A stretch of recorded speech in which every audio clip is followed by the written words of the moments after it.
Hello, Beshi! For today's ganap ay mini vlog at nag-drop by lang kami sa office. Pagkatapos ay dumaan kami sa bahay ng aming client para magpapirma ng mga...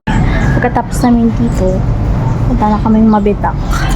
At ito kasama ko si Auntie. While waiting, mayroong libreng tinapay at juice. At pagkatapos namin doon, Beshi, ay dumiretso na kami sa dinaanan naming Teresa, Morong at saka Pililya. At dahil tanghali na rin ito, nagutom na rin kami. Dumaan muna kami ng Jollibee para kumain at magkape.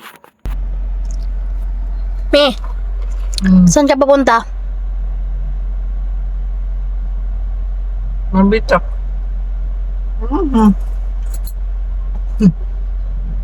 At medyo malayo-layo pa ang aming tatakbuhin at bago pala ito dadaan muna kami sa barangay para kumuha ng barangay clearance. At tatapos kami dito mga 5 PM na at tumiretso na rin kami pa uwi, pero bago yun dumaan muna kami dito sa pasalubong area para bumili ng Oreo cookies, otap at itong napakasarap nilang bukupay na mainit-init. Salamat sa panonood, Beshi. See you in my next vlog. Bye!